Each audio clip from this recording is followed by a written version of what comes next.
Public के दिल में क्या बीजेपी के प्रति क्या मतलब भावना है, लोगों को कैसा महसूस हो रहा है और आपको कैसा लग रहा है कि जैसे बीजेपी के बारे में इस बार हमने क्या क्या करना चाहिए इसमें कुछ अलग से पब्लिक के लिए बीजेपी वालों का क्या प्लान चल रहा है? बीजेपी वालों का प्लान ये है कि इस बार 400 के पार, इस बार 400 के पार 400 के पार होनी है।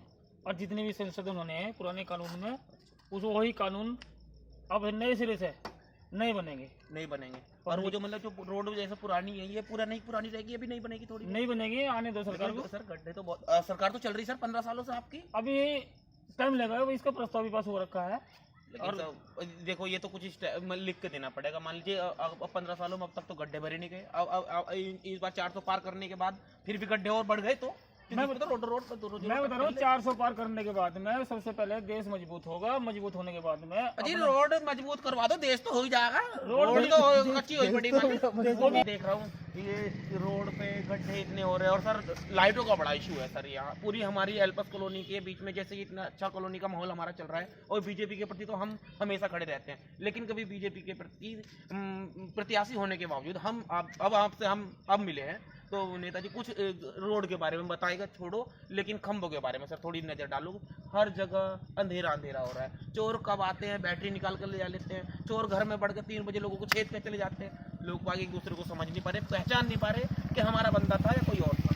तो सर कुछ नेताजी इस चीज़ को निगाह डालो कि रोशनी की बहुत ज़्यादा ज़रूरत है, रोड की ज़रूरत जितनी है इतनी रोशनी की भी है। अंधेरा बहुत हो रहा है, लोगों के घर के पीछे बड़ी बड़ी नाली, छोटी छोटी नाली ना होकर बड़े बड़े गड्ढे हो रखे हैं सर। तो कुछ पानी का रिसाव भी बहुत जरूरी है, पानी का कहीं ना कहीं से टेपर कराओ।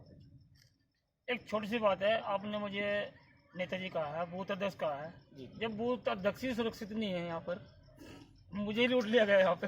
सुरक्षित नहीं है यहाँ पर, FIR भी करा दी, कुछ कार्रवाई नहीं करी अभी तक मेरे खिलाफ या मेरे पक्ष में या पब्लिक के पक्ष में। रोज लूटपाट होती रहती है। हमने विधायक से भी कई बार संपर्क किया कि विधायक से भी कहा इस बात को कि यहाँ लाइट लगवाइए, सड़कें बनवाइए। यहाँ इतनी जितना भी पूरा एरिया ये है सारा भाई बीजेपी सपोर्टर है, बीजेपी सपोर्ट, इसके अलावा कोई कांग्रेस नहीं है, कोई बसपा नहीं है, कोई समाजवादी पार्टी नहीं है, सारा सपोर्टर बीजेपी का है यहाँ पर। जी। लेकिन फिर भी असुविधा होने के कारण भी फिर भी यहाँ के निवासी स्थानीय कह रहे हैं कि हम तो वोट भाजपा को ही देंगे, मोदी जी को ही जिताएंगे, चाहे प्रत्याशी कोई भी हो। तो सर जैसा कि मैं देख रहा हूँ मानो आप ही सुरक्षित नहीं है और फिर भी मरते दम तक आपका नारा बीजेपी की तरफ जा रहा है। सर मैं थोड़ा रुख मोड़ना चाहूंगा, पब्लिक को थोड़ा सा मैं अपनी तरफ लेके जाऊंगा कि सर आप देखिएगा, आप समझदार है सन्नी भैया, आप सरपाल साहब आप समझदार है। जब हमारे बीजेपी के बूथ अध्यक्ष ही सुरक्षित नहीं है हमारे ऐसे ठंडे माहौल में, तो मैं कैसे मान लूं कि बीजेपी इस बार 400 पार करने के बाद खंभों पे कैसे लाइट आएगी, फिर से बूथ अध्यक्ष जीत जाएंगे। इस बार तो बच गए, क्या पता अगली बार ना बचे।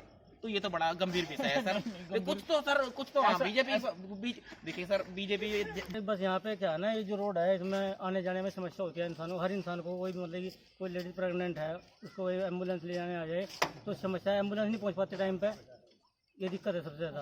और रोड यहाँ से लेके हमारे कॉलोनी से लेकर और ऊपर हाईवे तक रोड खराब है बिल्कुल।